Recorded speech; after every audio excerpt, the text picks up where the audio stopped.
kahapon na let the Senate go quiet?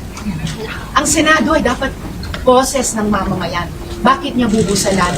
Kung bubusalan niya at hindi niya bibigyang daan yung boses ng Senado, alang-alang sa mamamayan, talagang hindi na siya karapat-dapat mamuno dito. Pag nag-intervene kayo, Benton, at what price? Ang pinoprotektahan lang yung Senate presidency, power, position. Kaya nag-a-appeal kami sa isa pang samahan namin sa majority block. Ano bang price para sa inyo? Sa tingin namin wala eh. Tingin namin nakikisama lang sila kay Senate President Cayetano. Ako naniniwala, hindi man lahat sa majority ay mga nagpapuna. Meron pa sa kanyang mga rights, so I appeal to those members of the majority na meron pang katnuan sa pag-iisip. Pumasok mo na kayo. Sir, may pag-alok po ba kay Sen. Jingo Estrada na umanib kapalit pagbasura raw po ng kaso sa kanya? Walang ganun. Yung pakikipag-usap sa isang kasama namin, the same member of the majority, pinakausap ng minority, o yung minority, pinakausap ng majority. Normal yun. In any parliament, normal yun. Pero yung para sabihin na meron natin, Walang pananakot. hindi ka Walang namin presyo. pakukulong. We don't have that power. We have no power over the ombudsman. What happened is the rule of law. What can we do? Sir, are you also appealing to the majority na lumipat sa inyo? Yes. Sa minority? Why not? Sino-sino po kaya? Lahat sila. Meron na po ba sa lahat ng... Wala kasi ano, Alan Peter. Lahat, kita namin, sumali ka sa amin. Pero si Alan Peter, Meron na po ba sa majority yung nagsabi hindi nila gusto itong ginagawa ng pag-boycott sa pero marami. Alam ko, marami po sa kanila. Marami nagtatext sa akin na gusto talaga nila magtrabaho, hindi nila maintindihan pa nagkakanto. For the first time in my 14 years in this institution nangyari ito, na hindi po tinawag ng session dahil ayaw ng presiding officer. Never has it happened in my time here in the Senate, and I'm sure the longest serving is Senator Kiko, Senator Tito Sen. Ay hindi po nangyayari pa yan pag nangyari dito sa atin. So talagang, this is unprecedented, and I think it is really a dereliction of duty and a abandonment of his post as the leader of this institution. Kaya pa lang kami ng paumanhin dahil kanina, yung dalawang third reading sana, nandyan ulit. And I told them, I apologize to them, I apologize to the Filipino people on behalf of the Senate that this is going the way it is.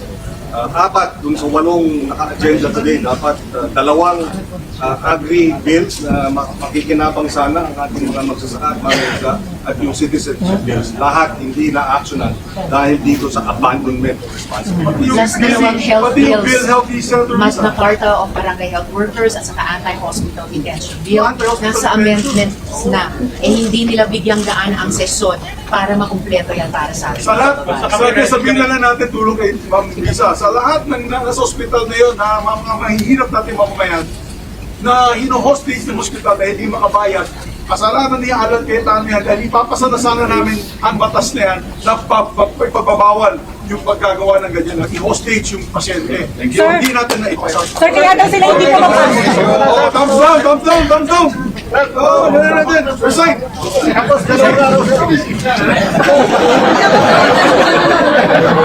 Sir,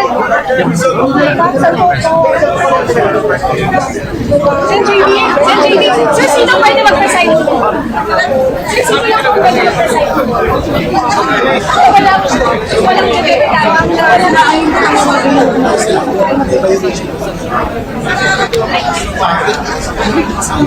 By whom, sir? By whom, sir? By the So, kung kayo lang. So, halimbawa, sir, 13 kayo, may lumipat sa inyo. The 13 can deputize anyone.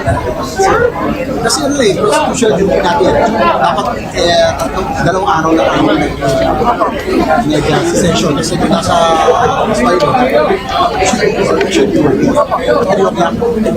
Monday, So, may ethics complaint pa po. Ethics. kapila ko lang ay kasama naman sa Senado. Magmamahal pa tayo. Kung naman sana natin hayaan na patuloy na malubog may pagkakataon pa, ibangan mo natin, ibalik natin ang dignidad, ibalik natin ang respeto sa Senado. Yun lang po. Sir, if ethics complaint kayo, 35. Hindi ko na lang ethics level natin sa ano eh. Sir, if maging 13 kayo, pwede ma-deputize? Pwede ma-deputize?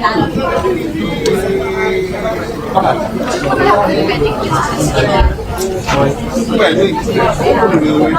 delay. Next. Pero mag-test session. Sir, hindi ko na po file May yung susunod. yung mga generals na dapat sana ay going through the mission process ay magre-retire sila na hindi na po-promote. So, Sir, is this something na dapat iakyat or iakyat niyo po sa Supreme Court? we are looking at all legal exhaustion, all legal remedies, all legal. Sir, hindi ko may ethics complaint kayo may pa-file. Hindi ka namin napapag-usapan. Pero that's an option, sir. All legal remedies we will review and consider in order to exhaust exhaust the legal remedies to address it. Sen, would you appeal to the Supreme Court po? That is a legal remedy that we be prohibited. Thank you, sir. Thank you, sir. Thank you,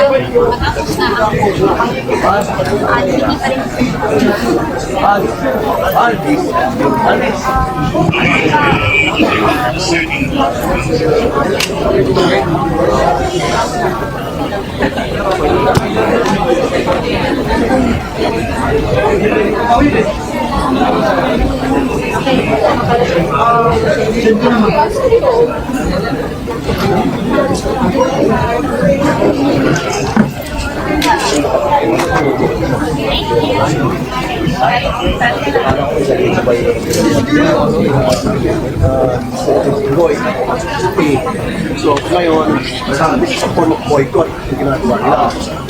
Dahil they want to show independence daw. Anong independence? Because yung pag-boycott, that's not independence. That is their election duty in every sense of the word. Pero kung sunod-sunudan po sila kay SP Alan, is that independence ng the Senate? Ayaw kong gamitin na brain machine ni Alan or something. But anyway, alam ko ilan sa kanila dismayado, alam ko ilan sa kanila hindi ako sa decision ni Alan. Kaya lang, for whatever reason, para napupustil sila sumunod sa kanila. So, paano nyo nalaman yung hindi nila gusto kakausap nila sa kanila? Hindi, pero nakabasa ko yung kanilang mga kilos. Di ba, lumalang karami, kita niyo naman. Habang nagkakulit, para sa mga po yung tahimik na yan sa Senate. So, sir, kung papasok Senator Lauren bukas, pwede pala na mag-session as Senate President Alan. Susunod ko kayo masaya.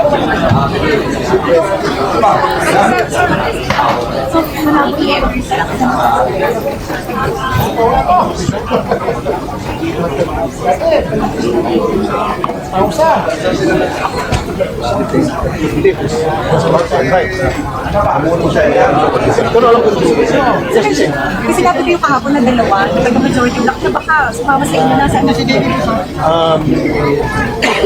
wala, baka nandyan lang. So, possible, sir, hindi pa kayo yung binabasa kasi sinasabi nyo lang.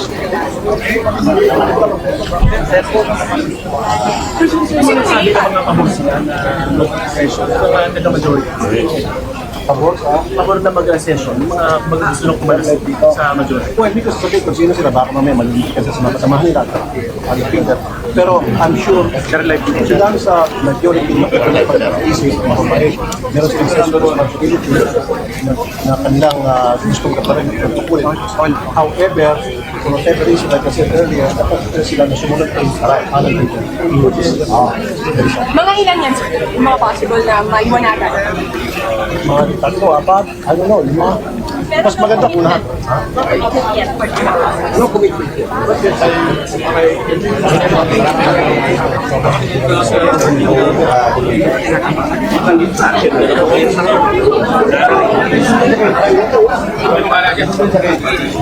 hindi, meron si Balmis.